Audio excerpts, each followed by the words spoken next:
Hello friends, welcome to my channel. This is CA Rakhi Agarwal. आज का हमारा टॉपिक है Indian accounting standard 32107109 which talks about financial instrument. In our previous two part 1 and part 2 we had discussed these standard partially. Today we will discuss some of the concept of financial instrument, like measurements, classification and measurements of financial liability. Then we will discuss about the equity along with some of the important examples, and also we will discuss about the transaction cost, how it is to be recognized, how it is to be measured. In our previous class, we had discussed in part 1 financial instrument. We had discussed important definitions of financial instruments, like we had discussed the financial asset, we had discussed the definition of financial liability, then we had discussed the definition of equity, then we had discussed the difference between future forwards, then we had discussed the definition of derivative and also the option. So in our part 1, we had discussed some of the concepts, important definition along with the concepts. In part 2, we had discussed the classification of financial instruments, like classification and measurements of financial asset, how it is to be recognized, how it is to be measured, whether it classified as per amortized cost or fair value through OCI or fair value through profit and loss account, and what conditions we need to check in case of financial asset classification. Like, there for amortization purpose there are two tests, like SPPI test, and we had to check business model test to collect contractual cash flows. If there is an intention of the management to collect the contractual cash flow and hold the asset till maturity, and also fulfill the SPPI test, then it should be recognized at amortized cost. If the intention of the management not to hold the asset till maturity, but the business model test is to collect and sell, means not hold the asset till maturity, and it also fulfill the SPPI test, then it should be recognized through fair value through OCI. And fair value through profit and loss account is a residual category. If it is not recognized in amortized cost, if it is not recognized in fair value through OCI, then it should be recognized in fair value through profit and loss account. And in case of derivatives, and in case of held for trading, any asset is held for trading, then it should be recognized through profit and loss account. So this we had discussed in our part 1 and part 2 videos. Now we will discuss about the of measurements and classification of financial liability. Before that, we will discuss about the definition of financial liability. What is the definition of financial liability? Financial liability is any liability that is a contractual obligation to deliver cash or another financial asset to another entity, or to exchange financial asset or financial liability with another entity under condition that are potentially unfavorable to the entity.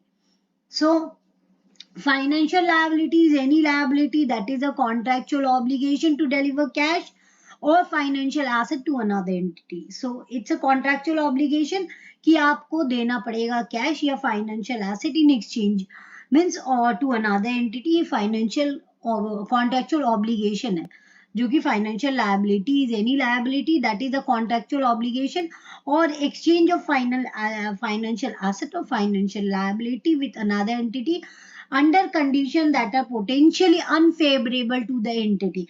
ये potentially unfavorable किसके बारे में बोल रहा है? ये option writers के case में बोल रहा है. अगर ऑप्शन राइटर के हैंड में लॉस है तो ऑप्शन होल्डर्स के हैंड में प्रॉफिट है तो उसके हैंड में फाइनेंशियल एसेट होगा, और ऑप्शन राइटर के केस में फाइनेंशियल लायबिलिटी होगा. So it is potentially unfavorable to the entity. In that case, it should be considered as a financial liability. A contract that will or may be settled in entity's own equity instrument and is a non-derivative for which entity is or may be obliged to deliver a variable number of entities' own equity instrument, or a derivative that will or may be settled other than by exchange of fixed amount of cash or another financial asset for a fixed number of entities own equity instrument. It means it will be or a contract that will or may be settled in entities own equity instrument, whether it will be a derivative or non-derivative. Fixed and here obliged, it may be obliged to deliver a variable number of entities own equity instrument, not a fixed number. It's a variable number of shares at variable price. So if variable number of shares and variable price is there, then it will be a financial liability. In case of fixed to fixed case, it will be treated as an equity. So this is the definition which we had discussed in our previous class also in that is about the financial liability. Now we will discuss how we will classify this financial liability. There is no such condition set by the standard in order to recognize financial liability, but two methods are there, that is amortized cost or fair value through profit and loss account. But if the liability is for held for trading and for derivative, then it should be recognized through fair value through profit and loss account. Other than all the liabilities means held for trading and derivative को छोड़ के जितनी भी liability है, by default it will be recognized at an amortized cost. Means if any liability is held for trading or derivative का liability है, तो वो fair value through profit and loss account के through route होगा. और other than these two, all the liabilities are recognized at amortized cost by default set by the standard, and there is no condition to check or fulfill for recognition of amortized cost, for recognition of financial liability at amortized cost. Those liabilities which are other than fair value through profit and loss account category are recognized. As we had said, those liabilities जो fair value through profit and loss के account के through हो रहा है, उसको छोड़ के बाकी सब amortized cost में होगा. Means if any liability is held for trading और derivative का liability है, तो वो profit and loss account के through होगा. All the liabilities by default is amortized cost, and there is no condition to fulfill in case of financial liability. Example क्या है financial liability? Like trade payable, borrowings, loan taken, mandatory redeemable preference shares, and no condition attached to the amortized cost, because no condition is need to check in case of financial liability. In case of amortized cost, if you are recognizing financial liability at amortized cost, so no condition is required to be checked. Now, how to compute amortized cost of financial liability? Like opening balance, add transaction made during the year, less payment made, add interest, that is the closing balance. So in this way amortized cost आप निकालोगे, opening balance जो भी transaction है उसको जोड़ोगे, less payment, add interest, जो भी निकल के आएगा वो amortized cost, और क्लोजिंग बैलेंस निकल के आएगा, उस अमाउंट पे आप रिकॉग्नाइज करोगे अपना फाइनेंशियल लायबिलिटी को. और फॉर्मेट कैसे है, हम लोग अमोर्टाइजेशन टेबल कैसे बनाएंगे? जैसे कि 5 साल अगर कोई भी लाइबिलिटी को अगर आपको अमोर्टाइज करना है over 5 years, so you will recognize in this way the amortization table you make in this way: year 1 2 3 4 5. Firstly the opening balance, then any payment you have made, any interest you had received which is at effective interest rate, and closing balance. Opening minus payment plus interest which becomes an amortized cost. Opening है, उस पे आपको interest मिला, आपने कुछ पे किया, तो जो बच के आएगा वो amortized कॉस्ट होगा. ये हो गया amortization का टेबल. अगर आपका जो भी फाइनेंशियल एसेट या लायबिलिटी का इनफ्लो या आउटफ्लो एक सिंगल इनफ्लो एंड आउटफ्लो है, तो आप ये फॉर्मूला लगा के अपना डिस्काउंटिंग फैक्टर करके प्रेजेंट वैल्यू को आप निकाल सकते हो. Like amount equals to principal plus rate to the power of time. अगर आपको प्रिंसिपल निकालना है तो amount divided by 1 plus rate to the power time. In case ये अगर आपका सिंगल ट्रांजेक्शन है, सिंगल अमाउंट है, तो आप इस तरह से अपना प्रेजेंट वैल्यू निकाल सकते हो कैश इनफ्लो आउटफ्लो का। लेकिन अगर आपका सीरीज ऑफ ट्रांजेक्शन है तो how to find out the present value of financial assets and liabilities in case of series of cash flows, like अगर 3 साल या 4 साल आपको कंटिन्यू या तो इनफ्लो आ रहा है या आउटफ्लो आ रहा है तो वो आप डालोगे, उसका प्रेजेंट वैल्यू फैक्टर डालोगे और दोनों इनटू करोगे तो सीरीज ऑफ उसके हिसाब से आपका प्रेजेंट वैल्यू फैक्टर आ जाएगा। इन this way you will calculate. ये फॉर्मेट है कि आप अपने प्रेजेंट वैल्यू को सीरीज ऑफ कैश फ्लोज अगर होता है तो आप अपना प्रेजेंट वैल्यू कैसे निकालते हो। Classification of equity. In the standard, there is no such guidance for classification of equity. Still, हम लोग जैसे अब प्रीवियस स्टैंडर्ड में इक्विटी का रिकॉग्नाइज करते थे वैसे ही इक्विटी का रिकॉग्नाइजेशन होगा। कुछ भी बताया नहीं गया है स्टैंडर्ड में about the classification, about the recognition for equity. It's a residual interest, no contractual obligation to pay cash, and settlement in own equity instrument where fixed to fix get satisfied।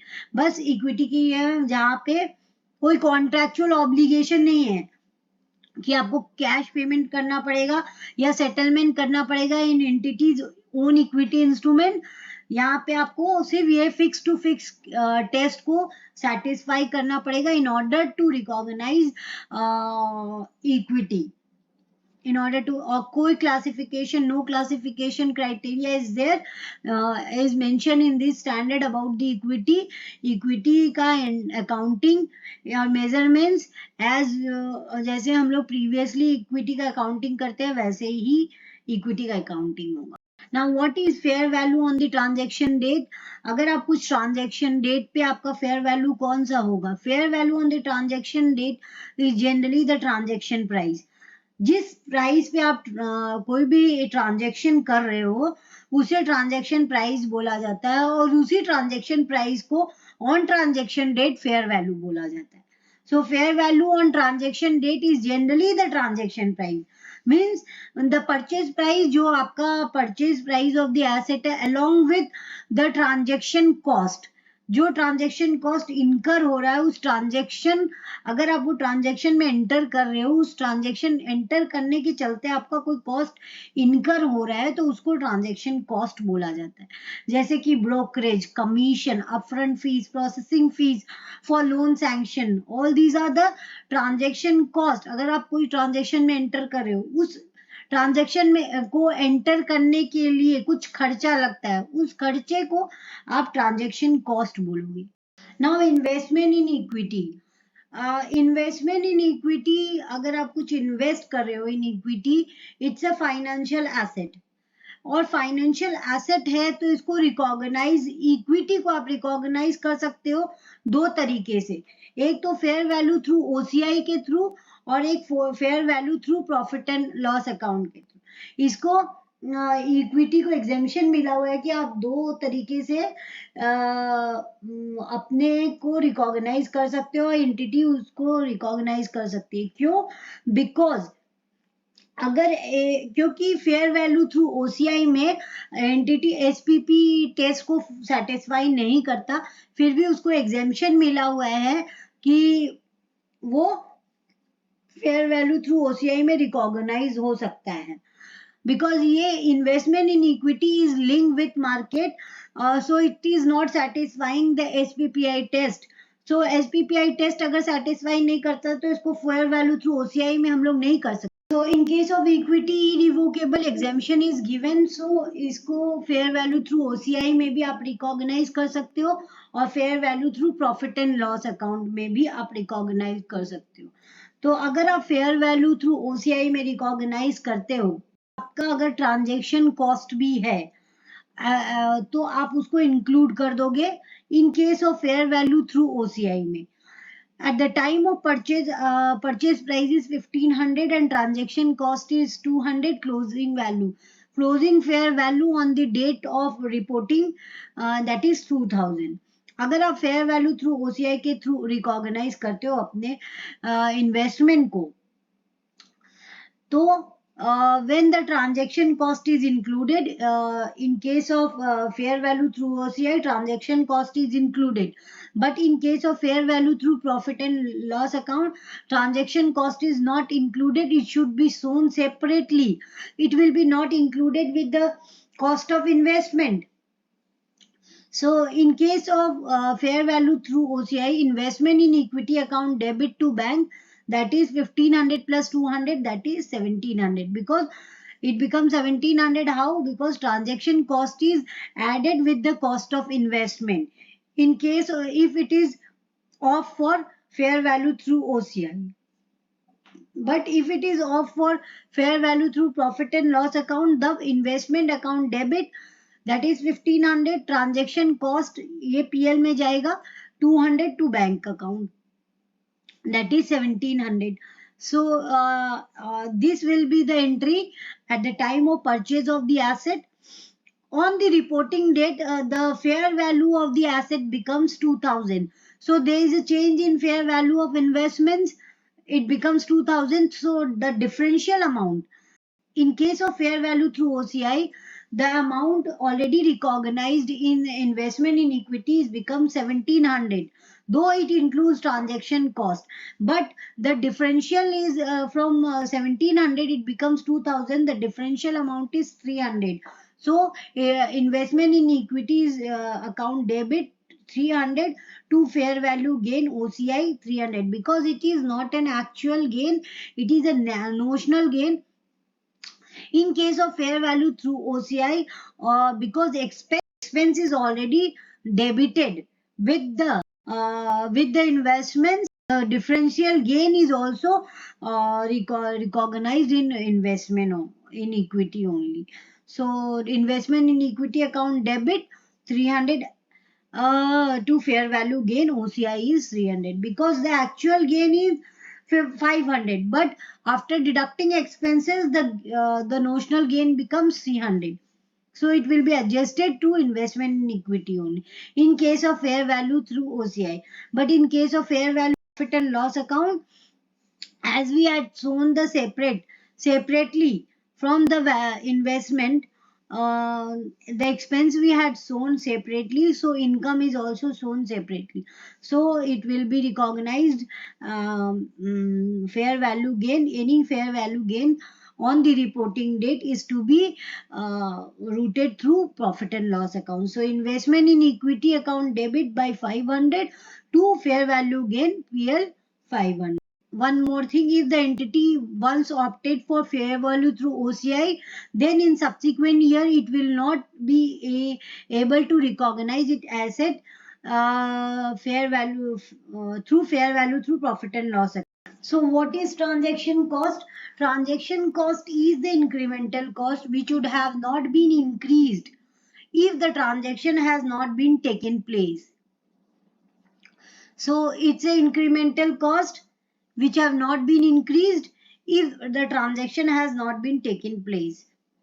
So for example, upfront fees, brokerage, commission, processing cost, syndicate fees, all these are the examples of transaction cost. मैं बोलने का मतलब यही है कि transaction cost एक incremental cost है. जब तक कि आप ट्रांजैक्शन एंटर नहीं करोगे वो कॉस्ट लगेगा तभी ना. अगर आप ट्रांजैक्शन नहीं करोगे तो वो कॉस्ट नहीं लगेगा. अगर आप ट्रांजैक्शन एंटर करते हो तो ये ट्रांजैक्शन कॉस्ट लगता है. It's an incremental cost which would have not been increased if the transaction has not taken place. मतलब ट्रांजैक्शन होगा तो ट्रांजैक्शन कॉस्ट भी होगा, ट्रांजैक्शन नहीं होगा तो ट्रांजैक्शन कॉस्ट भी नहीं होगा. For example, brokerage, commission, processing cost.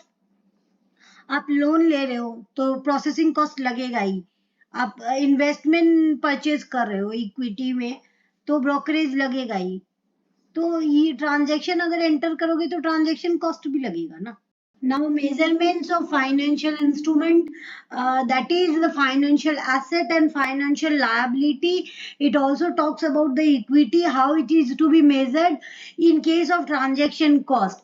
Means how it is initially recognized, how it is subsequently recognized, how the standard talks about the measurement of financial instrument, about the initial recognition, subsequent recognition, how you will treat the interest and dividend, and also realize gain and loss.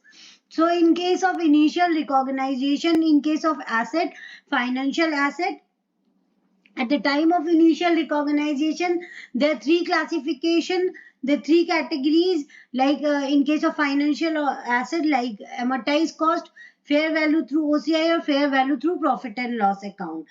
In case of amortized cost, we have to check the two conditions first, that is SPPI and business model test to collect the contractual cash flows. It should be recognized at an initial, amortized cost is to be recognized initially at fair value. If any transaction cost is there, it should be added with the fair value in case of amortized cost.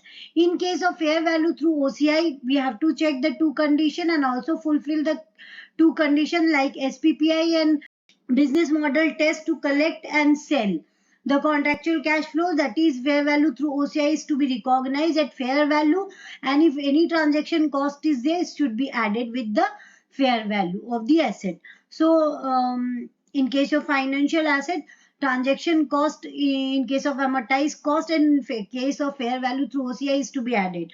But in case of fair value through profit and loss account, initially it should, if transaction cost is there, then it should be shown separately in case of fair value through profit and loss account.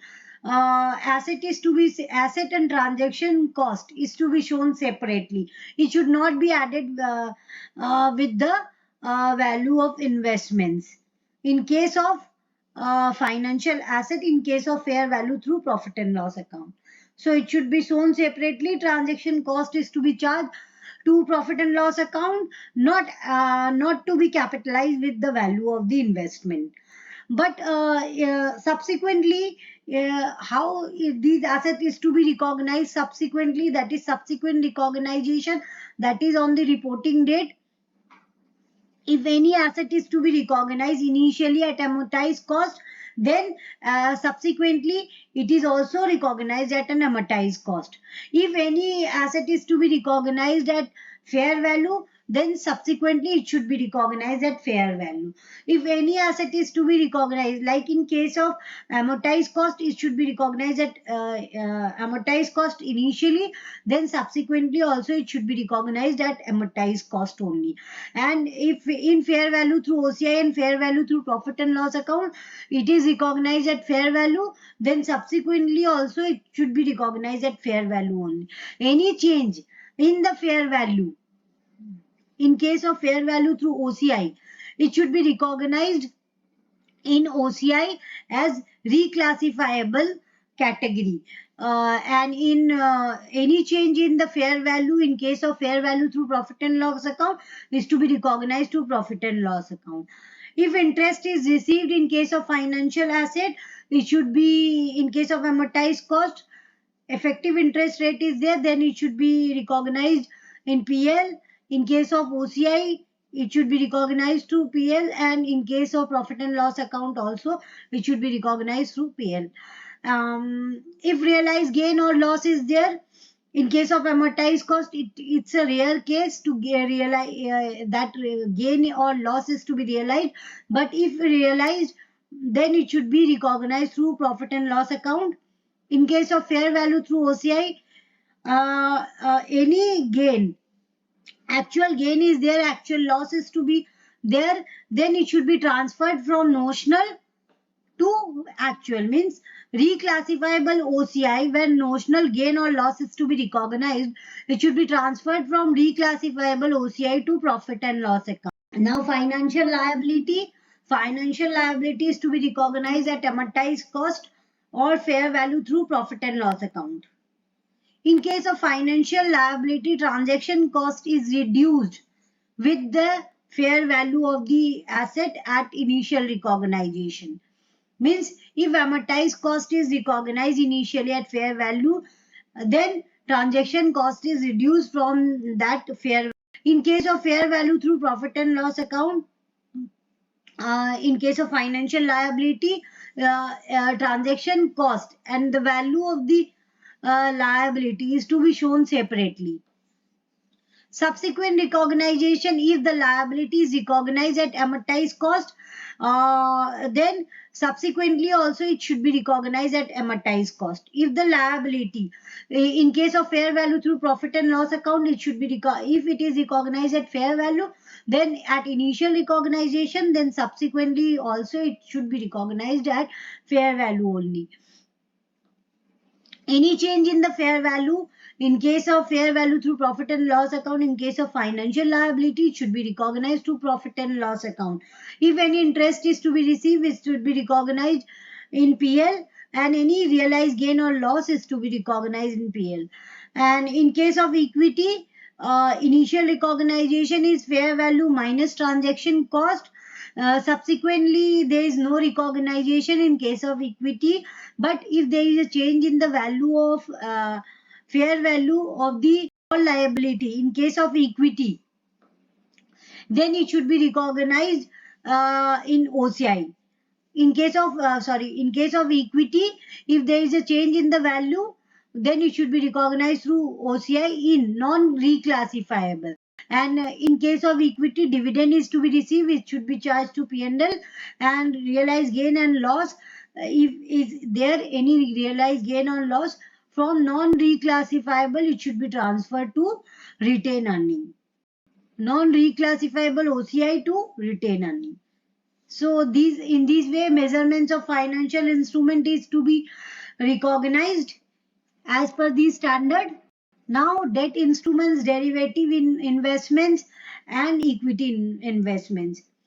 Investments, these are all our assets, financial assets. In case of debt investments, what we are receiving, like we are receiving the principal and interest, asset is hold till maturity, and there is a fixed floating 0% rate is also rate of interest. If SPPI and business model test in case of debt instrument is satisfied, then it should be recognized at amortized cost.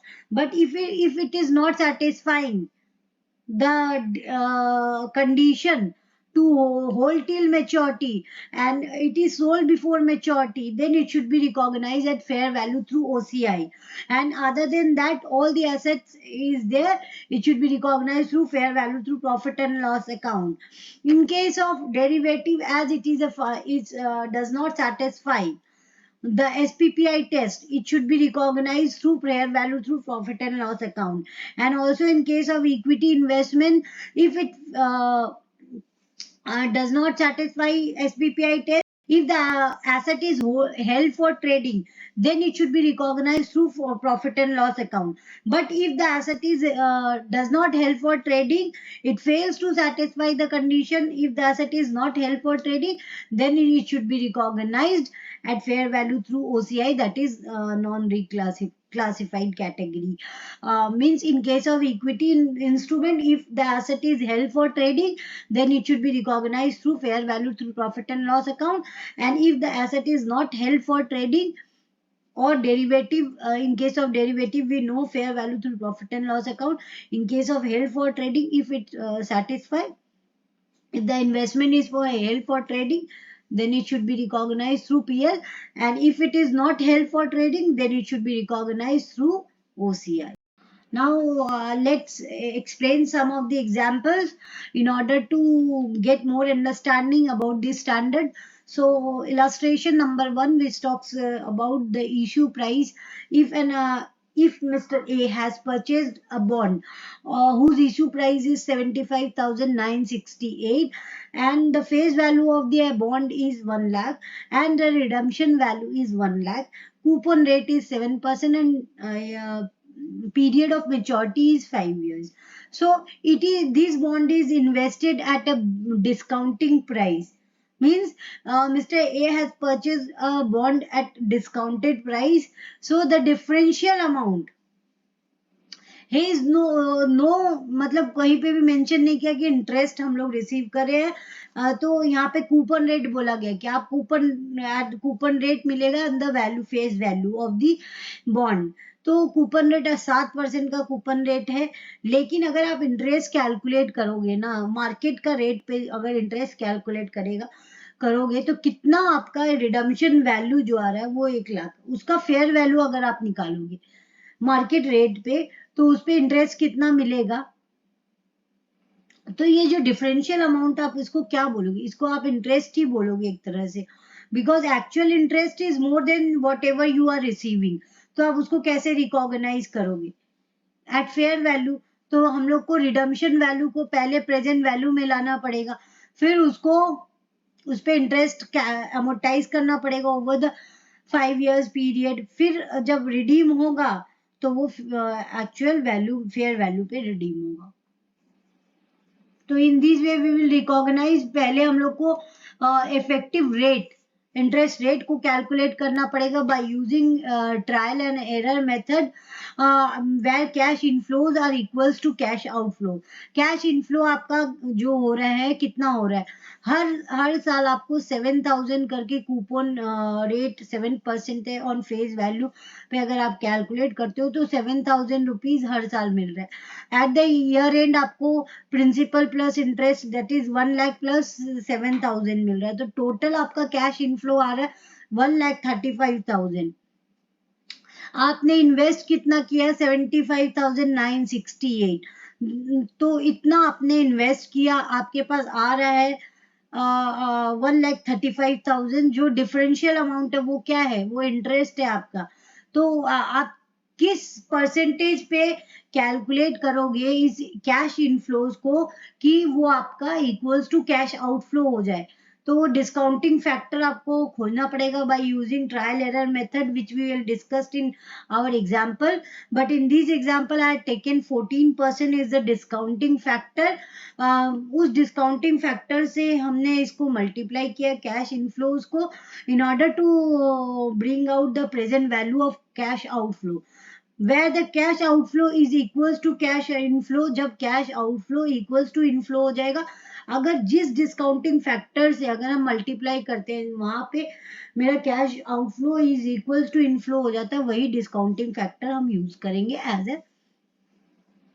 तो present value of cash outflow 75,968 है। Inflow आ रहा है हर साल, series of inflows है। तो इसको हम लोग टेबल के थ्रू ही इसको फाइंड आउट करेंगे।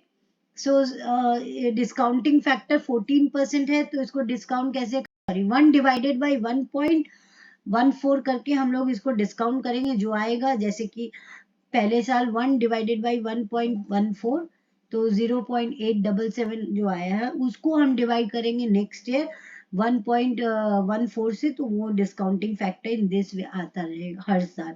और उसको इनटू करेंगे कैश इनफ्लो से, तो हमारा present value of cash outflow आ जाएगा।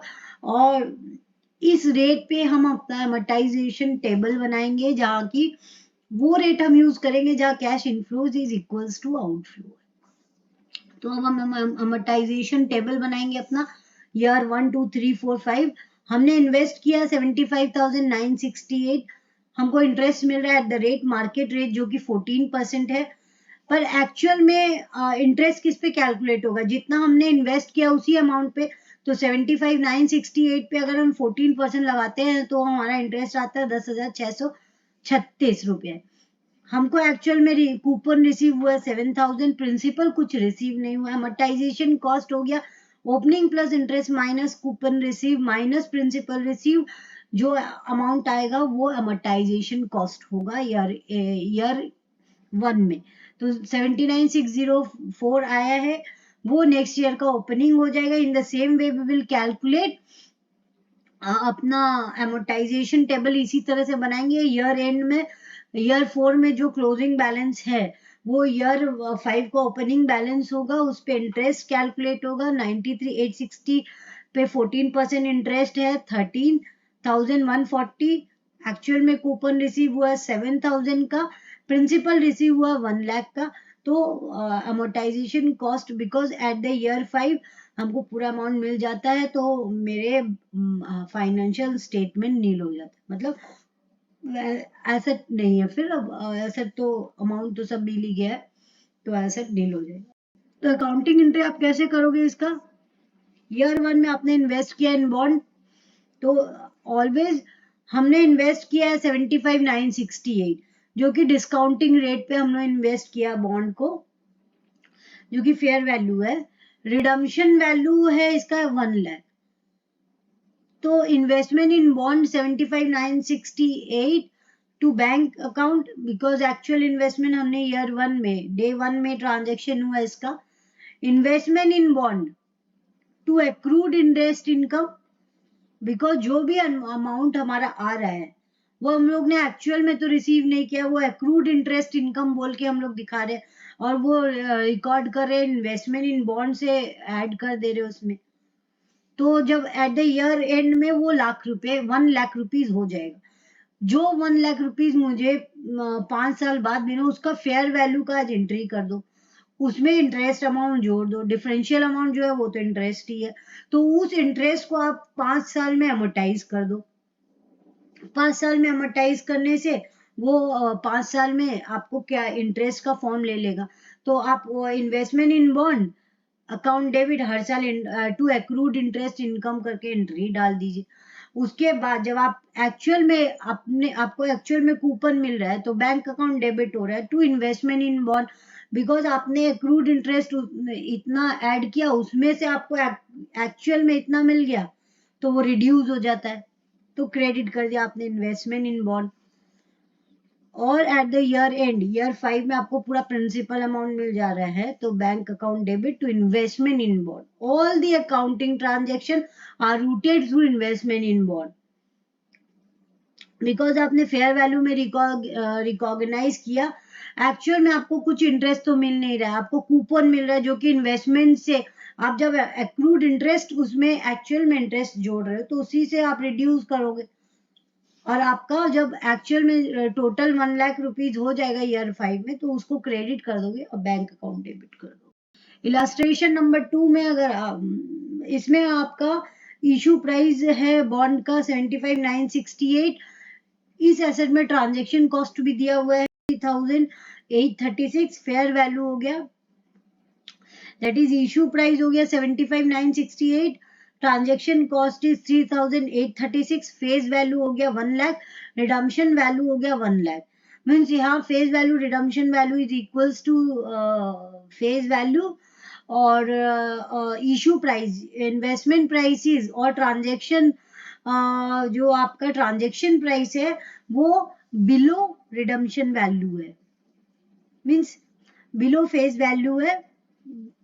Coupon rate is 7% and maturity period is 5 years, term period is 5 years। अब आप पहले इसका trial and error method use करके इफेक्टिव इंटरेस्ट रेट निकालोगे, जहाँ की आपका जो इनफ्लो हो रहा है, इनफ्लो कितना हो रहा है, तो 7,000 करके 5 साल आपको एक तो इंटरेस्ट मिल रहा है, कूपन मिल रहा है, उसके बाद आपको रिडम्शन वैल्यू मिल रहा है, तो 1,35,000 आपका इनफ्लो हो रहा है, और आपका आउटफ्लो कितना हुआ 75,968 plus transaction cost, because it is an asset तो इसमें ट्रांजेक्शन कॉस्ट जुड़ जाएगा, तो 75,968 प्लस 3,836 ये आपका आउटफ्लो हो रहा है, और इनफ्लो हो रहा है 135। तो कौन से इफेक्टिव रेट आप निकालोगे जिसमें कि आपका inflow is equals to outflow, तो हम लोग discounting factor by using trial error method से निकालना पड़ेगा।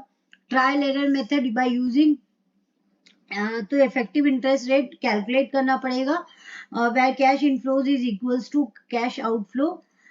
ईयर 1 2 3 4 5 कैश इनफ्लो हो गया 7,000 हर साल, ईयर 5 में आपका 1,07,000 है। डिस्काउंटिंग फैक्टर पहले 14% पे देखोगे, 14% पे आपका आउटफ्लो हो रहा है 75,968, पर आपका एक्चुअल आउटफ्लो आपका 79,804 है, तो ये 14% पे आउटफ्लो नहीं आ रहा है। फिर आप 12% पे देखोगे तो आपका 81,976 आ रहा है। डिस्काउंटिंग फैक्टर अगर आप 12% यूज कर सकते हो तो 81,976 है और 12% पे 75, तो आपका जो एक्चुअल वैल्यू है इन बिटवीन है 75 और 81 के बीच में, दैट इज 79,000 है, तो इन बिटवीन होगा। तो आप इसका बाय इंटरपोलेशन मेथड लगा के, बाय यूजिंग इंटरपोलेशन मेथड लगा के आप उसका रेट निकालोगे। इंटरपोलेशन मेथड का फॉर्मूला है जैसे कि x जो कि आप निकालोगे उसका वैल्यू उसके पैरेलल में दोगे, दैट इज आपको x का वैल्यू आपको कितने का आउटफ्लो निकालना, किस रेट पे डिस्काउंट करने से, दैट इज 79,804 माइनस 14% का आपका आउटफ्लो कितना है। अगर 14% डिस्काउंटिंग फैक्टर अगर आप यूज करते हो तो आपका आउटफ्लो है 75,968, तो 75,968 और 12% पे आउटफ्लो है 81,976, तो 14 minus 12 that is 75,968 minus 81,976। Interpolation method निकाल के आपका x निकल जाएगा, दैट इज 12.71%। ये आपका डिस्काउंटिंग फैक्टर निकल गया जहां पे आपका inflow is equals to outflow. इस डिस्काउंटिंग फैक्टर को यूज करके आप अपना inflow is equals to outflow आपका होगा। तो आप इसको अमोर्टाइज में, इस रेट को आप अमोर्टाइजेशन टेबल में लगाओगे। आपने इन्वेस्ट किया है बॉन्ड में 79,804, जहाँ पे ट्रांजैक्शन कॉस्ट भी इंक्लूडेड है। अब उस पे इंटरेस्ट कैलकुलेट करोगे at the rate 12.71%, that is 10,143। आपको एक्चुअल में रिसीव हुआ है 7,000, प्रिंसिपल कुछ रिसीव नहीं हुआ है, तो opening plus interest minus coupon minus principal received, तो वो अमोर्टाइजेशन कॉस्ट हो गया आपका 82,947। इन द सेम वे आप कैलकुलेट करोगे every year, eight the year end में आपको कूपन भी रिसीव हुआ, प्रिंसिपल भी रिसीव हुआ है, तो आपका अमोर्टाइजेशन कॉस्ट नील हो जाएगा। यहाँ हम लोग अकाउंटिंग एंट्री नहीं डिस्कस कर रहे हैं because it is same as previous हम लोग ने डिस्कस किया है, बिकॉज हम लोग एमोर्टाइजेशन कॉस्ट के थ्रू रिकॉग्नाइज कर रहे हैं, तो जो हम लोग सेपरेटली ट्रांजेक्शन कॉस्ट को रिवील नहीं करेंगे, अपने कॉस्ट ऑफ इन्वेस्टमेंट में ही ट्रांजेक्शन कॉस्ट को ऐड कर देंगे। नाउ इलस्ट्रेशन 3, जहां पे आपका redemption value is more than face value. Redemption value है 1,10,000, फेज वैल्यू है 1 lakh and issue price is eight discounted price, that is 75,968। आपने 75,968 का इन्वेस्टमेंट किया है, पर आपको रिडीम हो रहा है 1,10,000 का। कूपन रेट है 7% और टर्म पीरियड है 5 years। तो उसका कैलकुलेशन कैसे करोगे, वही ट्रायल एरर मेथड से पहले आप इफेक्टिव रेट ऑफ इंटरेस्ट निकालोगे, वह cash inflow is equals to outflow. Cash inflow आपको वही हो रहा है 7,000 हर साल इंटरेस्ट आ रहा है, कूपन आ रहा है, और 1,10,000 आपका ईयर 5 में आपका प्रिंसिपल प्लस इंटरेस्ट आएगा, तो टोटल कैश इनफ्लो हो रहा है 1,45,000। डिस्काउंटिंग फैक्टर अगर आप यूज करते हो 12%, तो उसका आपका present value of cash outflow होता है 87,650। हमको कितना चाहिए present value of cash outflow 75,960, तो 87,650 एट द रेट 12%। और अगर हम 16% यूज करते हैं डिस्काउंटिंग फैक्टर, तो present value of cash outflow होता है 75,292, 75,968।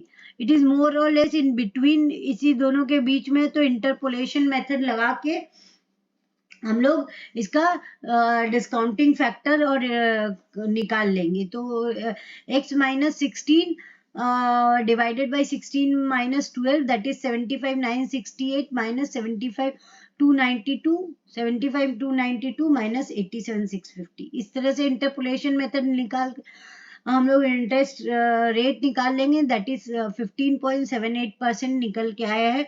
अब अमोर्टाइजेशन टेबल बनाएंगे, जैसे एक्चुअल में बॉन्ड में जो लगाया है, इन्वेस्ट किया है, वो 75,968 है, इंटरेस्ट रेट उस पे लगा है 15.78, that is market rate 11,988. Coupon actual में रिसीव हुआ है 7,000.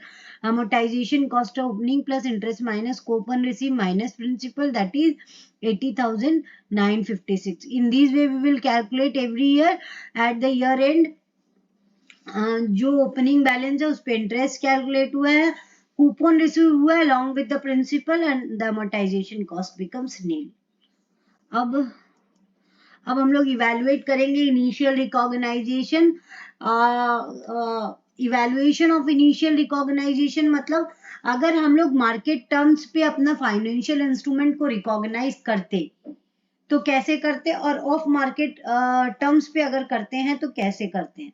इनिशियली अगर हम लोग मार्केट टर्म्स पे अपने financial instruments, whether it's asset liability, कोई भी फाइनेंशियल इंस्ट्रूमेंट हो उसको मार्केट टर्म्स पे अगर रिकॉग्नाइज करते हैं तो such instrument shall be recognise at fair value. उसको फेयर वैल्यू और ट्रांजैक्शन प्राइस में ही रिकॉग्नाइज करेंगे.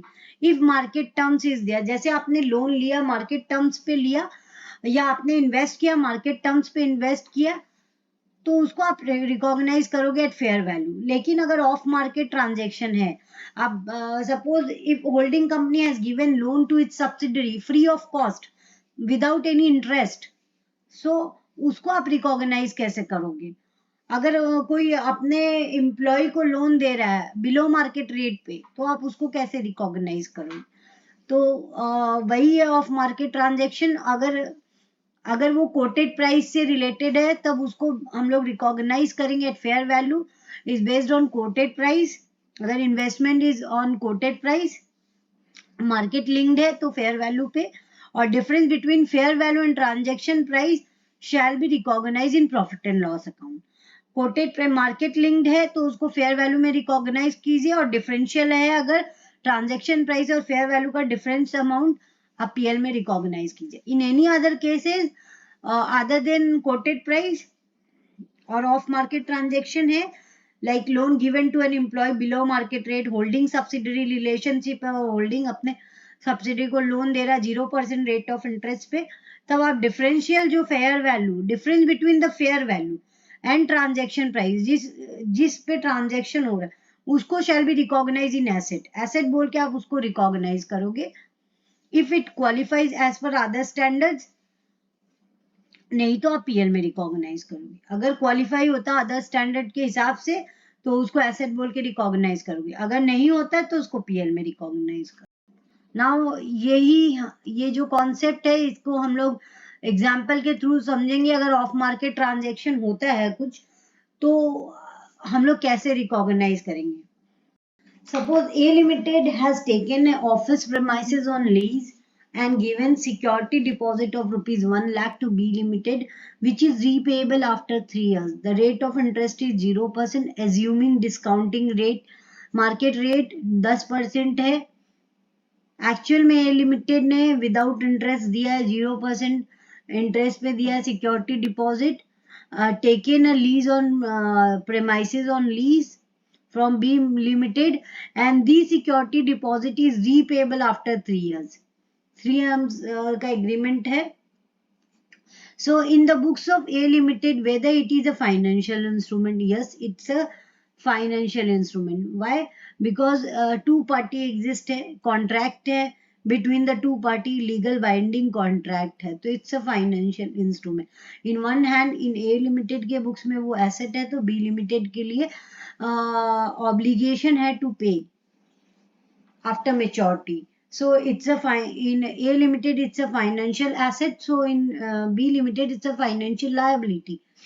So ये financial asset है या it's a right to receive cash after 3 years.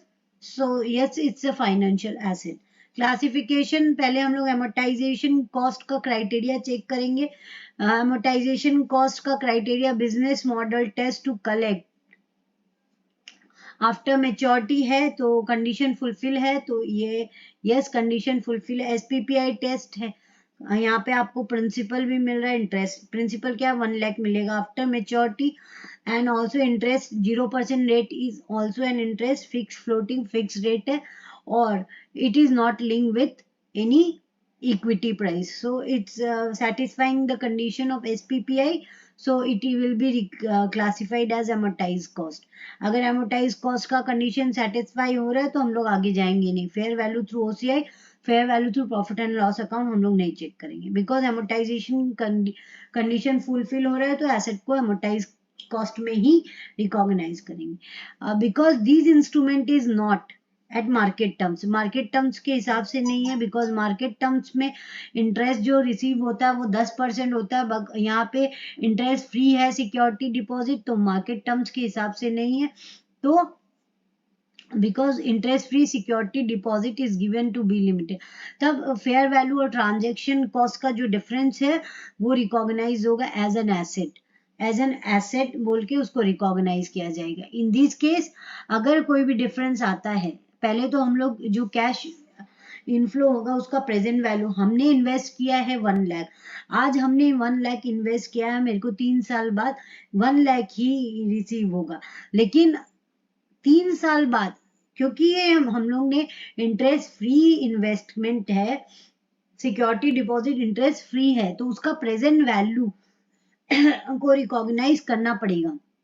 Present value उसको फेयर वैल्यू में ला के हम लोग को रिकॉग्नाइज करना पड़ेगा. आज से 3 साल बाद 1 लाख मिलेगा, अगर हम उसको इन्वेस्ट करते उस पर कितना परसेंट इंटरेस्ट कैलकुलेट होता तो हमको 1 लाख रुपीज मिलता. तो ऐसे हमने सिक्योरिटी डिपॉजिट 1 लाख रुपीज दी है, आज हमको 3 साल बाद 1 लाख की रुपीज मिलेगा विदाउट इंटरेस्ट. लेकिन अगर हम उसको मार्केट में डालते तो उस पे हमको कितना इंटरेस्ट मिलता उसको हम लोग कैलकुलेट करेंगे. तो हम लोग मार्केट टर्म रेट पे उसको डिस्काउंट करके आज के डेट पे फेयर वैल्यू पे लाएंगे. तो आज अगर हम 75,100 रुपीज इन्वेस्ट करते, मार्केट रेट पे हमको कितना इंटरेस्ट मिलता, जो कि 3 साल बाद वो 1 लाख रुपया हो जाता. तो हम because the standard says about the fair value के हिसाब से आप रिकॉग्नाइज कीजिए अपने एसेट को. तो आपने इन्वेस्ट किया 1 लाख, आपको 1 लाख ही मिल रहा है, बट इन बुक्स में आप उसको फेयर वैल्यू में रिकॉग्नाइज करोगे. तो प्रेजेंट वैल्यू फैक्टर लगा के आपको उसको फेयर वैल्यू में लाना पड़ेगा.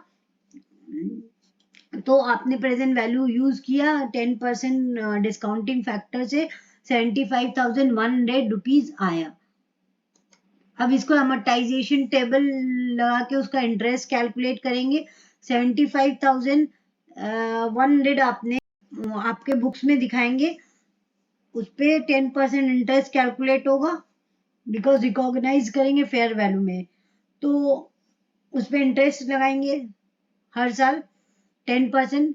सिक्योरिटी डिपॉजिट एक्चुअल में ईयर 1 में कुछ आया नहीं है, ईयर 2 में नहीं आया, ईयर 3 में जाके आएगा, तो आपका अमोर्टाइज कॉस्ट नील हो जाएगा जिस साल आएगा. और opening plus interest minus security deposit received is equals to amortize cost. So in this way you will calculate.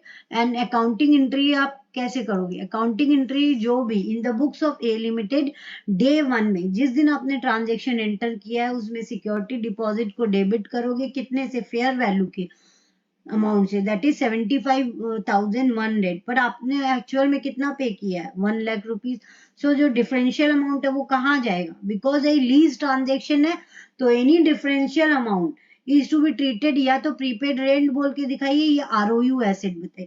आरओयू asset ही हम लोग दिखाएंगे, बिकॉज इंडेक्स बोलता है, इंडियन अकाउंटिंग स्टैंडर्ड 116 की डिफरेंशियल अमाउंट को आप आरओयू एसेट ही बोल के दिखाइए. तो आरओयू एसेट में रिकॉग्नाइज कर देंगे आप डिफरेंशियल अमाउंट को 24,900. उसमें आरओयू एसेट में डेबिट कर दीजिए और क्रेडिट आपका बैंक अकाउंट आपने एक्चुअल में दिया है 1 लाख रुपीज, आपने रिकॉग्नाइज किया है through fair value security deposit को एट फेयर वैल्यू 75,100. जो डिफरेंशियल अमाउंट है वो आरओयू एसेट में चला जाएगा, दैट इज 24,900. इस आरओयू एसेट को आप 3 साल तक डेप्रिशिएट कर दोगे और पीएल में ट्रांसफर कर दोगे. तो इसका एंट्री आप क्या करोगे? 24,900 डिवाइडेड बाई 3, डेप्रिशिएट हो जाएगा ओवर 3 years.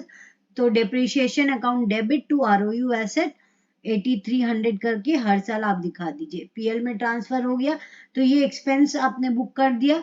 जो कि नोशनल एक्सपेंस था, एक्चुअल में आपका खर्चा नहीं है लेकिन आपने बुक कर दिया उसको इमोशनल बोल के।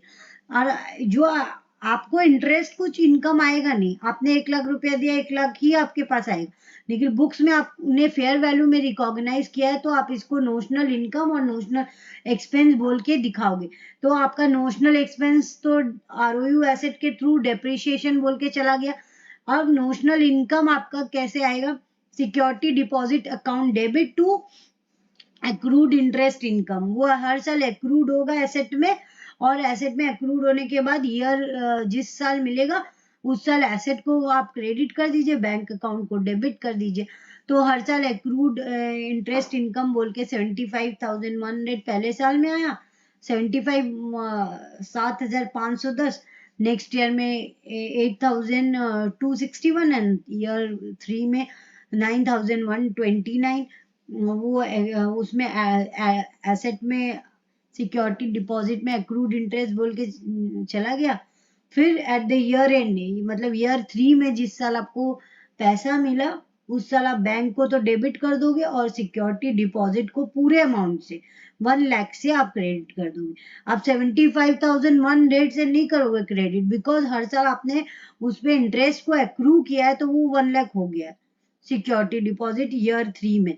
तो आप पूरे अमाउंट ईयर 1 लाख को पूरे को सिक्योरिटी डिपॉजिट को क्रेडिट करोगे, बैंक अकाउंट को डेबिट करोगे। Accounting in case of interest free loan to an employ, अगर इंटरेस्ट फी लोन दे रहे हो अपने एम्प्लॉय को तो उस पे कैसे अकाउंटिंग करोगे, क्या ये स्टैंडर्ड बोलता है उसके बारे में आप, क्योंकि ऑफ मार्केट ट्रांजेक्शन है, तब ट्रांजेक्शन प्राइस और फेयर वैल्यू का जो डिफरेंशियल है उसको आप रिकॉग्नाइज करोगे एज एन एसेट। तो क्या एसेट का नाम दोगे उसको? अगर आपने जैसे इन केस ऑफ सिक्योरिटी डिपॉजिट में आपने जो डिफरेंशियल अमाउंट है उसको आरओयू एसेट बोला। अब in case of loans to an employ जो डिफरेंशियल अमाउंट रहेगा उसको आप प्रीपेड स्टाफ एक्सपेंसेस बोल के रिकॉग्नाइज करोगे। प्रीपेड स्टाफ एक्सपेंसेस भी एसेट है तो उसमें आप रिकॉग्नाइज करोगे, और उस एक्सपेंसेस को आप हर साल एक्सपेंस बोल के हर साल उसको अमोटाइज पीएल में ट्रांसफर करोगे। और इन जो भी आपका अमाउंट है लोन पे इंटरेस्ट भी आपको मिलेगा, मतलब मिलेगा, आप नोशनल इंटरेस्ट भी दिखाओगे। और always income is always equals to expenses.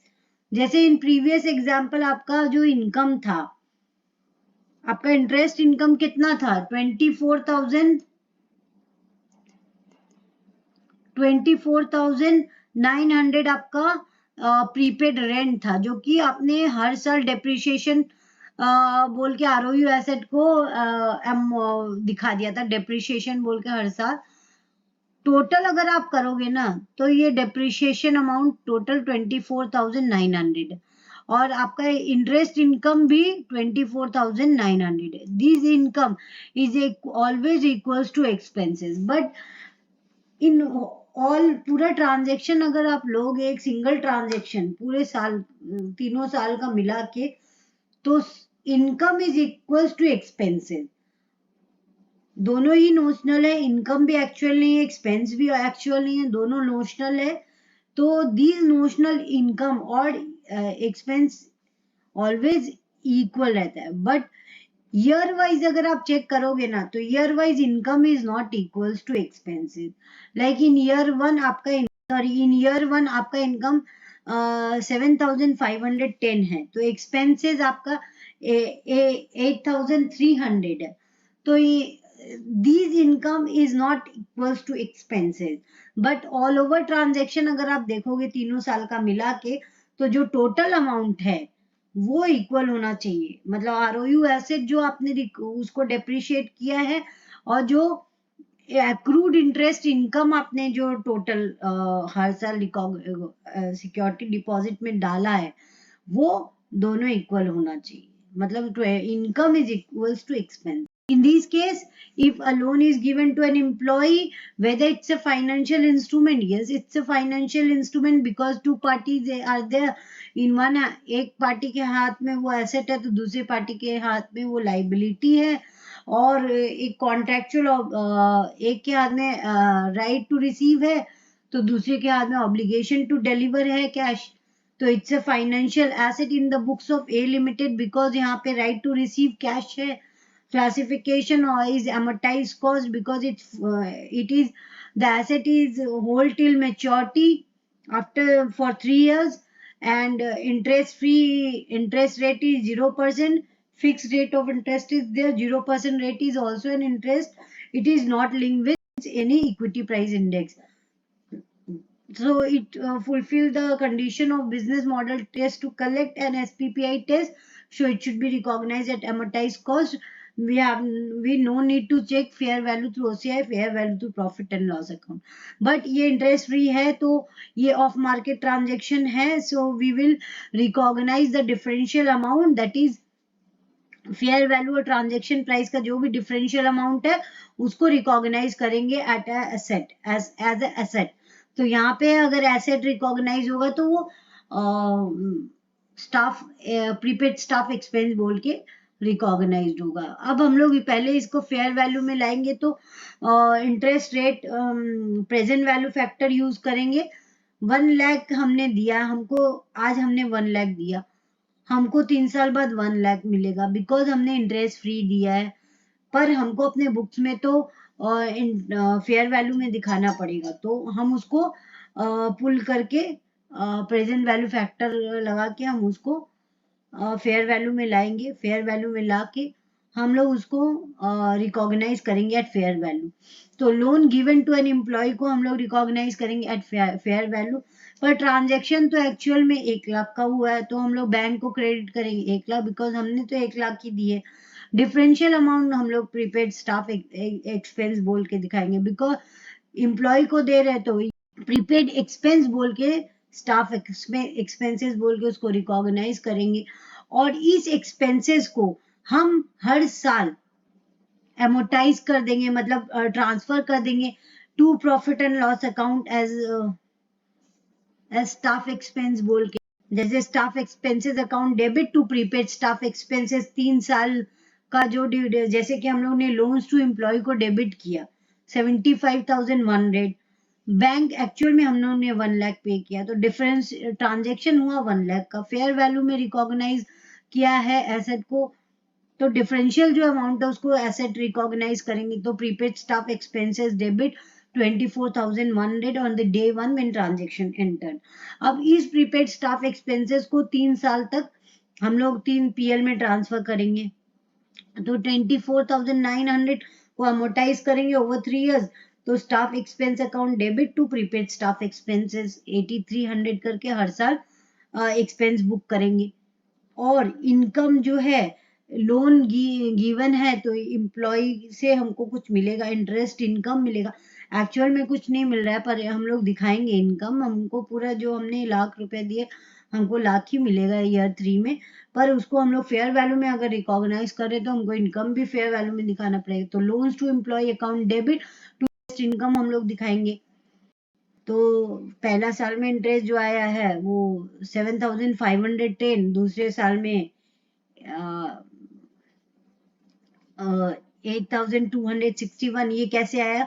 जैसे कि हम लोग ने फेयर वैल्यू में रिकॉग्नाइज किया loans to an employ. Amortization table देखिए आप, 75,100 में हम लोग ने लोन दिया फेयर वैल्यू में, उस पर 10% लोन कुछ आया नहीं. अमोर्टाइजेशन कॉस्ट 82,610 हुआ, वो ओपनिंग हुआ उस पर 10%. In the same way we will calculate for 3 years interest. So ये इंटरेस्ट हुआ ईयर 3 में हमको पूरा अमाउंट मिल गया फ्रॉम एम्प्लॉय तो हम बैंक को डेबिट कर देंगे लाख से.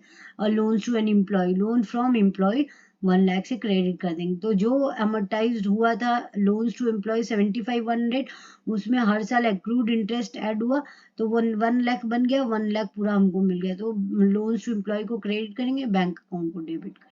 Now accounting in case of loans to an employ at below market rate. अगर हम लोग वो तो हम लोग इंटरेस्ट फ्री दिए थे, अब हम लोग जैसे मार्केट में 10% हम लोग ने 5% में दिया तो हमको हर साल 5,000 करके तो मिल ही रहा है. लेकिन मार्केट रेट है 10%, तो बिलो मार्केट रेट में हम लोग ने एम्प्लॉय को दिया है तो whether it's a financial instrument, yes, it's a financial instrument, it's a financial asset. It should be recognized at amortized cost because it fulfills the condition of amortized cost, that is SPPI test and business model test to collect. So we will not look fair value through OCI and fair value through profit and loss. It is a off market transaction because it is loan is given at a below market rate. So differential amount is to be recognized as an difference between transaction price and fair value is to be recognized as an asset. So हम लोग asset कैसे दिखाएंगे, वही prepaid staff expenses बोल के दिखाएंगे. पर in this case हम लोग एक्चुअल में जो इंटरेस्ट, उसमें हम लोग को कुछ इंटरेस्ट नहीं मिल रहा था, इसमें हम लोग को इंटरेस्ट मिल रहा है 5,000 करके. तो इवन बिलो मार्केट रेट है पर इनफ्लो हो रहा है. तो टोटल इनफ्लो कितना होगा, हर साल हमको 5-5 हजार करके मिल रहे हैं इंटरेस्ट और 1 lakh at the year end. So total inflow 1,15,000 का, उसको प्रेजेंट वैल्यू फैक्टर में where inflow is equals to outflow हम लोग पुल करेंगे तो 10% का प्रेजेंट वैल्यू फैक्टर है. तो उस एक्चुअल में हमारा आउटफ्लो आज अगर हम 87,530 को इन्वेस्ट करते तो हमको मार्केट रेट पे 10% लगा के इनफ्लो होता 1,15,000. तो पर हम लोग ने तो 1 लाख ही दिया है, हमको इस पे बिलो मार्केट रेट पे दिया है, तो उसको हम लोग कैसे रिकॉग्नाइज करेंगे. तो 87,530 इन्वेस्ट किया, उस पर 10% इंटरेस्ट लगा, एक्चुअल में इंटरेस्ट 5,000 रिसीव हुआ, तो प्रिंसिपल कुछ रिसीव नहीं हुआ. Amortisation cost opening plus interest minus actual interest, या अक्रूड इंटरेस्ट है, एक्चुअल इंटरेस्ट रिसीव्ड इतना हुआ, वो रिड्यूस कर देंगे अमोर्टाइजेशन टेबल बनाना. तो हर बार इंटरेस्ट इतना रिसीव होना चाहिए, एक्चुअल में इतना रिसीव हुआ, तो जो डिफरेंस है इंटरेस्ट का वो क्या है, एक्चुअल में 3,000 और होना चाहिए 27,470. सो ये जो है वो क्या है, ये डिफरेंस जो है ये आप कहाँ रिकॉग्नाइज करोगे, ये ट्रांजैक्शन प्राइस और फेयर वैल्यू का डिफरेंस है जो कि आप रिकॉग्नाइज करोगे as an asset, because as an asset. तो प्रीपेड स्टाफ एक्सपेंसेस बोल के 12,470 आप रिकॉग्नाइज करोगे इसको, और इंटरेस्ट दिखाओगे हर साल इतना, loan account debit loan to interest income, और ये जो प्रीपेड स्टाफ एक्सपेंसेस है इसको 3 years में अमोर्टाइज कर दोगे, मतलब 12,470 डिवाइडेड बाई 3 दैट इज 4,157 हर साल एक्सपेंस बुक कर दोगे. Staff expense account debit to prepaid staff expense, year end में ईयर 3 में आपको पूरा अमाउंट मिल एम्प्लॉय, तो bank account debit to loan from employ, आपको हर साल 5,000 करके मिल ही रहा है इंटरेस्ट, और ईयर 3 में 1,05,000 मिल. Now accounting in case of interest free loan given by holding company to its subsidiary. अगर होल्डिंग कंपनी अपने सब्सिडरी को लोन दे रहा है इंटरेस्ट फ्री लोन, तो उस केस में आप कैसे अपना अकाउंटिंग एंट्री करो, क्या क्राइटेरिया होगा, क्या कंडीशन फुलफिल करना पड़ेगा, वो देखना पड़ेगा. तो H limited has given interest free loan to subsidiary S limited of ₹1 lakh for 3 years. तो in the books of H limited हम लोग पहले कंडीशन चेक करेंगे, whether it's a financial instrument. Yes, it's a financial instrument because loan given is a financial instrument. whether it's a financial asset, yes it's a financial asset. Classification भी amortise cost का, दोनों condition fulfil हो रहा है, because 3 साल के बाद ही लोन का अमाउंट मिलेगा. There is a right to receive cash, और सारा इंटरेस्ट फ्री है. 0% rate of interest is also a rate of interest, it should not be link with equity. So दोनों कंडीशन फुलफिल हो रहा है, business model test to collect और SPPI, तो amortise cost में रिकॉग्नाइज होगा. तब हम लोग को fair value through OCI, fair value through profit and loss account देखने का दरकार नहीं है. इन the books of S limited it's a financial instrument. Yes it's a financial instrument, और ये फाइनेंशियल लायबिलिटी है, ये ऑब्लिगेशन टू पे कैश है, तो फाइनेंशियल लायबिलिटी है. क्लासिफिकेशन इसको other than asset help liability, help for trading और डेरिवेटिव्स को छोड़ के सारा जो भी लाइबिलिटी है उसको अमोर्टाइज कॉस्ट में रिकॉग्नाइज होता है बाय डिफॉल्ट। कोई भी कंडीशन फुलफिल नहीं करना पड़ता है in order to recognize financial liability at amortize cost. So it's by default category amortize cost में ही रिकॉग्नाइज होगा। तो अमोर्टाइज कॉस्ट कैसे हम लोग रिकॉग्नाइज करेंगे? Opening plus transaction minus interest minus payment कुछ भी है तो वो अमोर्टाइज कॉस्ट आता है आपका। नाउ प्रेजेंट वैल्यू, जैसे हमने 1 लाख इन्वेस्ट किया और हम इंटरेस्ट फ्री है तो उसका प्रेजेंट वैल्यू फैक्टर निकाल लेंगे आज के डेट में कितना हम इन्वेस्ट करेंगे एट मार्केट टर्म्स पे। तो 1 लाख हमको मिलेगा आफ्टर 3 इयर्स। ये इंटरेस्ट फ्री ट्रांजेक्शन है। तो अगर हम 75,100 आज इन्वेस्ट करते 10% रेट ऑफ इंटरेस्ट पे तो हमको 3 साल बाद वो 1 लाख रुपीज मिलता है। तो हम फेयर वैल्यू में करेंगे because this standard talks about fair value. तो हम फेयर वैल्यू में करेंगे। अमोर्टाइज कॉस्ट पहले बनाएंगे table 1 year 2 year 1 year 2 year 3। पहले साल ने हम लोग ने इन्वेस्ट किया रिकॉग्नाइज किया fair value 75,100। Interest is 7,510 at the rate 10%। Loan कुछ मिला नहीं अमोर्टाइज कॉस्ट। फिर नेक्स्ट ईयर में वो जो क्लोजिंग है वो ओपनिंग हो गया उस पर इंटरेस्ट लगा। लोन कुछ रिसीव नहीं हुआ वो अमाउंट हो गया 90,871। 90,871 ओपनिंग बैलेंस ऑफ ईयर 3 उस पर interest at the rate 10% that is 9129।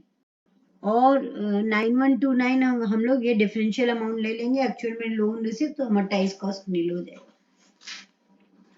तो एक्चुअल में इंटरेस्ट रिसीव एक्चुअल इंटरेस्ट तो रिसीव नहीं हुआ ये नोशनल इंटरेस्ट है बिकॉज इंटरेस्ट फ्री लोन है।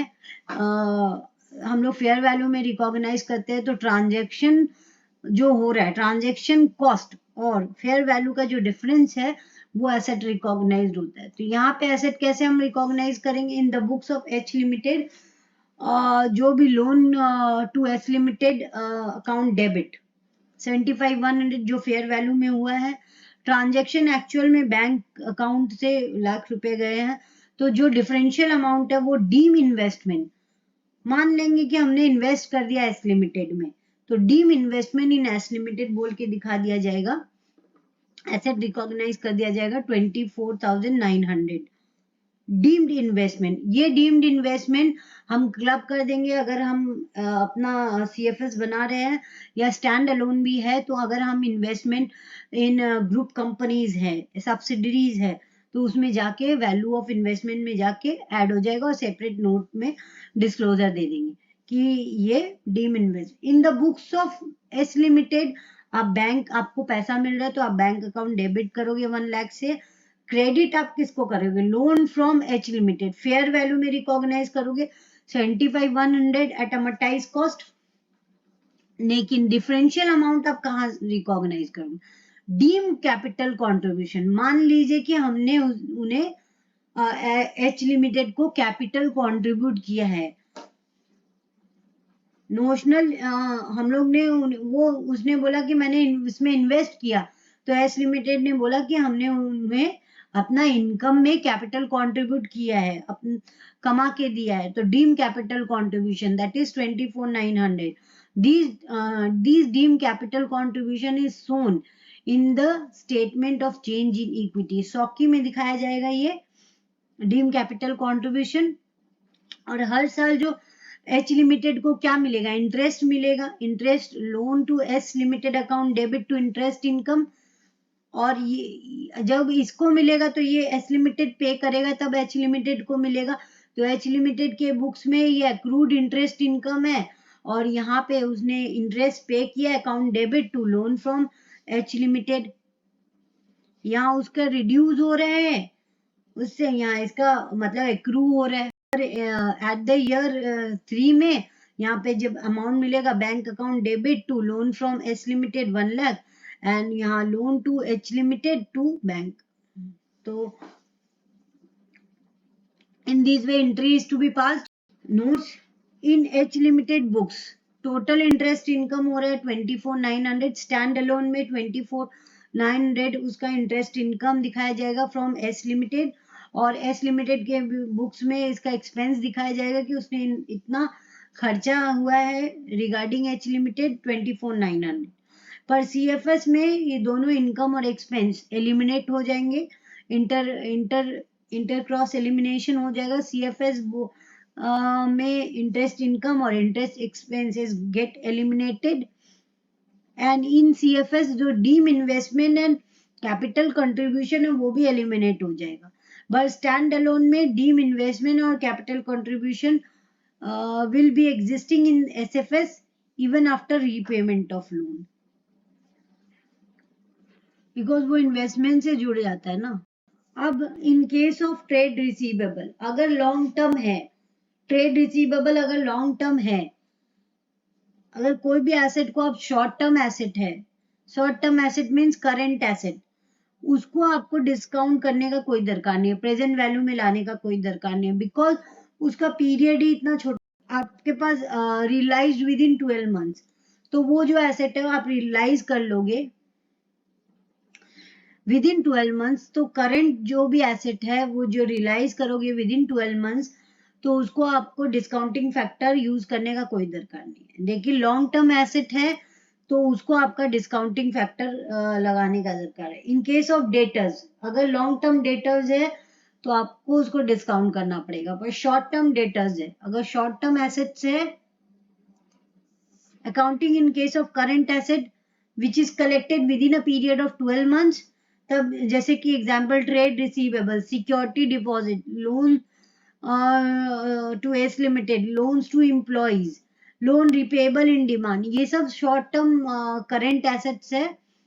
तो इस पे discounting factor is not required to be calculated, because discounting is not required in case of current asset, because period is यहाँ पे कैरिंग वैल्यू को ही आप फेयर वैल्यू मान लीजिए। It is assume that the carrying value of asset is equals to fair value, approximately equals to fair value. पर in case of long term debtors, suppose long term debtors है तो आपको उस पर discounting factor लगाना पड़ेगा, उसको पुल करके प्रेजेंट वैल्यू में लाना पड़ेगा। Suppose A limited sold goods to B limited, 1 lakh का गुड सोल्ड किया, उसको बोल रहा है कि हम 2 साल का आपको क्रेडिट पीरियड दे रहे हैं। तो आज अगर आप इतना 1 लाख आइटम सेल किए, वो आपको 1 लाख की अमाउंट देगा after 2 years.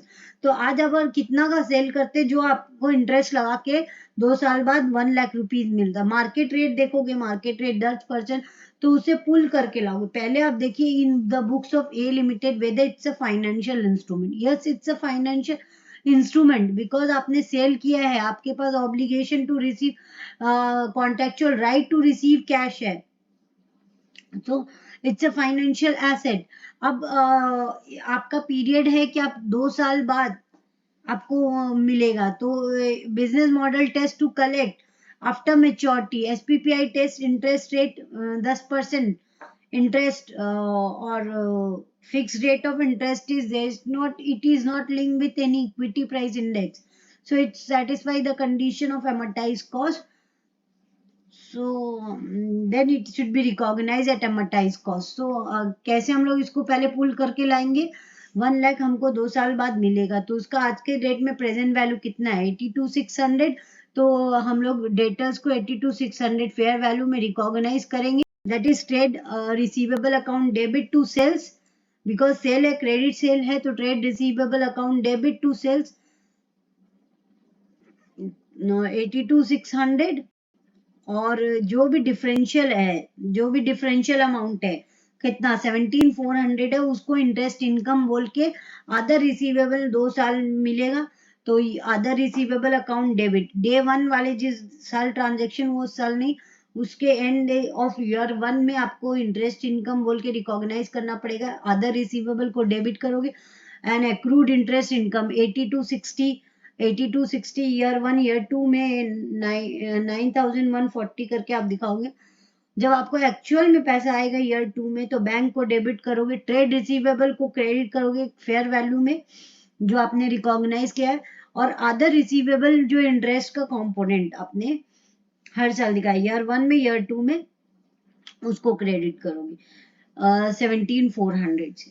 As per Ind AS 115 sales और revenue needs to be recognized at present value of consideration received, क्योंकि आप डेटर्स को रिकॉग्नाइज करोगे एट फेयर वैल्यू में, और रिसीवेबल आफ्टर एडजस्टिंग डिस्काउंट, और अदर्स, और जो भी डिफरेंशियल अमाउंट है इंटरेस्ट इनकम, उसको आप रिकॉग्नाइज करोगे अदर रिसीवेबल्स। तो ये था आज का हमारा coverage of Indes 107, 109 and Indes 32. It is not yet completed. Still, we have to discuss some of the concepts are left to discuss. We will discuss in our upcoming discussions. So, आज के लिए इतना ही. Thanking you for watching my video. If you like, please share, subscribe my channel.